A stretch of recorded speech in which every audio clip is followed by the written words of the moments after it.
with coverage you can count on. This is the Erie News NOWCAST. Hey, good morning, everyone, and thanks so much for jumping on Facebook and joining us for the Erie News NOWCAST. I'm Brissa Bradfield. Well, for all Pennsylvania students, today is the day that the universal mask mandate will go into effect. Those orders coming down from Governor Wolf's administration just last week. And Darlena Jonathan has a reaction from the PSEA about why they feel this mandate is necessary.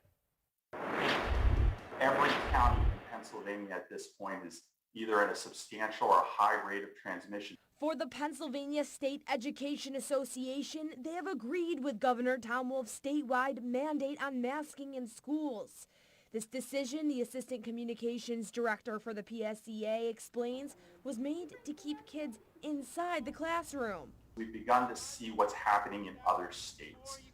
We know that this Delta variant of COVID-19 is much more contagious and it's much riskier to young people. According to the American Academy of Pediatrics, as of last week in the United States, roughly 203,000 kids were diagnosed with COVID-19. We're seeing, literally thousands of kids being forced to quarantine. So, many kids are sick, they're in hospitals, or just as, concerning, they're missing school. The PSEA feels the best way to keep kids in the classroom full time is to have them masked up. Some parents and school districts feel this decision should have been left up to them. While this isn't the reality anymore, the PSEA feels that this is the only option left to have kids back in the classroom. Just recognize that by masking up, as inconvenient as it is, you could be taking steps that will spare your own child from illness, spare your neighbor's child from illness, and just help kind of keep this spread of this terrible virus as low as we can keep it in our schools. And that was Darlena Jonathan reporting. Well, after missing the last 2 weeks because of positive COVID-19 cases, the Mercyhurst Prep football team is now set to make its season debut this week. Mercyhurst Prep practiced on Monday for the first time since their pause. Now they plan to play Friday at Fort LaBeouf. Head coach Jeff Root said they will still be missing a number of their starters, but nonetheless, they will still have enough players to actually play the game. The Lakers had to cancel their first 2 games of the year because of a limited number of players, again because of COVID-19 cases. And today, President Biden will visit New York and New Jersey to survey the damage left behind by last week's storms. The president already signed major disaster declarations for parts of those states.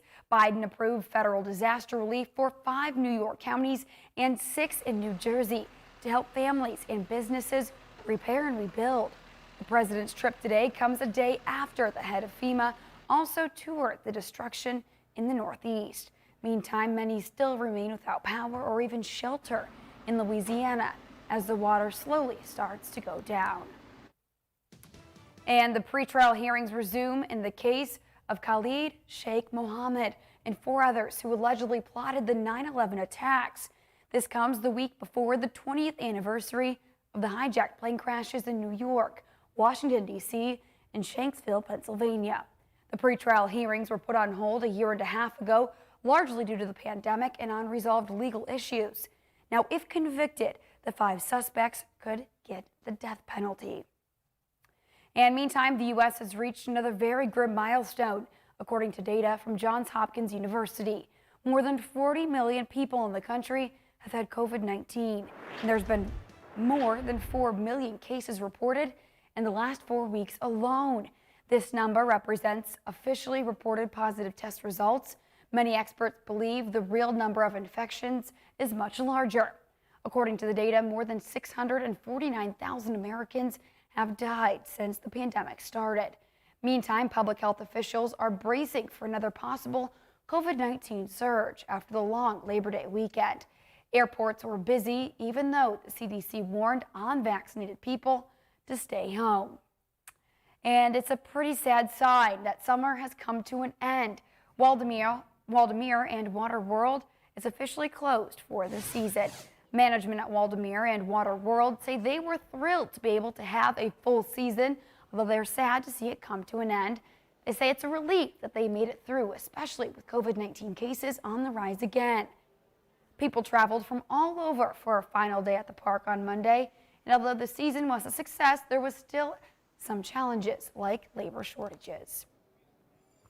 Our staffing level was the biggest challenge that we had this summer because so many people did want to come to the park and enjoy the park, but we couldn't serve them the way we want to serve them because we had low staff. So it was a huge challenge this summer, but here we are and we made it through. And a big concern this year for the amusement park has been security. The park ran into some issues when several fights broke out back on Memorial Day. So the owners put new security measures in place to try and keep visitors safe during holidays moving forward. Even though the park is now officially closed for the season, these rules will be in place again next year. You'll have to buy a ticket online before 5 p.m. for both Water World and Waldameer.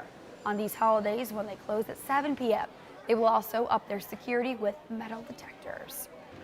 And meteorologist David Walter is joining us now. David, folks might not be able to head down to Water World today, but they can certainly head down to Presque Isle. Yeah, they absolutely can head on down to the water. I've seen a couple of boats out there today. Obviously, some folks still off, and not everybody has that Monday through Friday schedule. So very nice weather out there on the lake. Waves generally about 1 to 3 feet. Of course, the bay not as choppy since it is kind of blocked, but at the same time, we also have more of a southerly wind. So the bay and the lake blocked by the fact that the wind is coming through the city. Right now, temperatures are in the 70s out there. We're starting to see a little bit of a warm up right now at 70 degrees in Erie as well as Girard, feeling nice in Waterford, Corey, back there into Warren, 61 in Jamestown. It's starting to get a little bit of color out there into the mountains. Of course, we're still a little over 2 weeks away from the official start of autumn, which is on September 22nd. So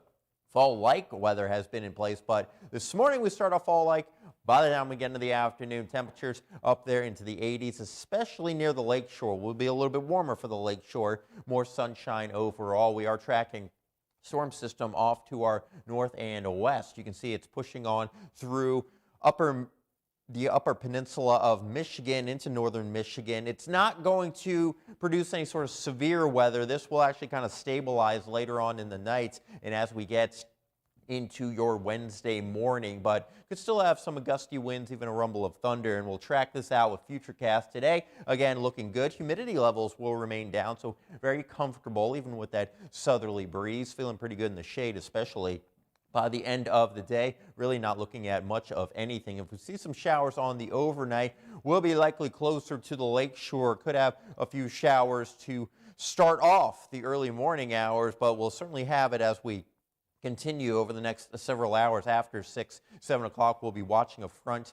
come on through, and this is the front that's going to kind of cool us down, have temperatures into the 70s as we follow up by the end of the week. But we are watching those showers and storms. Again, they'll be moving through mainly for the first part of the day. Into the afternoon, we'll have some sunshine. We'll mix in some of those scattered clouds. It still can't completely rule out a shower. That really goes for Wednesday as well. Your outlook for today, temperatures into the lower and middle 80s during the afternoon. A little bit of added cloud cover by this evening, but your weather impact index at 0. We'll talk more about that 7-day and the comfortable stuff coming up towards the end of the week. That's in just a moment. Brissa? All right, thanks, David. Looking forward to that. Well, next we have a story about a failed shoplifting attempt in Illinois. It's video that shows a woman in the parking lot of a shopping mall holding a number of clothes on hangers. You can see trying to get into a car through the driver's rear side door. However, that door is locked, and while another person gets in through the front passenger side door, the woman with the clothes can't seem to get in. The car then pulls away, leaving the woman behind. The woman has later seen getting arrested. Yikes. Yeah, you know, you missed one simple thing, and that's to keep the door unlocked. That was a bad accomplice. But that is, that's big time karma. And I think she just kind of surrendered, just like, okay. She's like, okay, I give up. The cop is right here. I'm out. I'm out. You guys didn't know what you were doing. So. David, you have one final check of that 7-day. Oh, yeah, and it looks good over the next couple of days. Although, again, tomorrow morning, Early in the day, we'll have some showers out there. We'll watch that front roll through. Could be for your morning commute, and that will produce some bursts of rain, maybe even a rumble of a thunder by the afternoon. Most of the area pretty dry, other than a lone shower. Could still have a shower around on Thursday. We will have those cooler temperatures. We'll have to watch for maybe some water spouts out on the lake as well. By the end of the week, temperatures upper 70s, close to 80 degrees. Fairly warm stuff overall. Could see a shower maybe Sunday night into Monday, but rain chances fairly low. Best chance coming up tomorrow morning. Brissa? All right, thanks, David, and thank you all for jumping on Facebook Live and joining us for the Erie News Nowcast. Our next news is coming up at noon on WSE with our Amanda Post. Have a great day, everyone.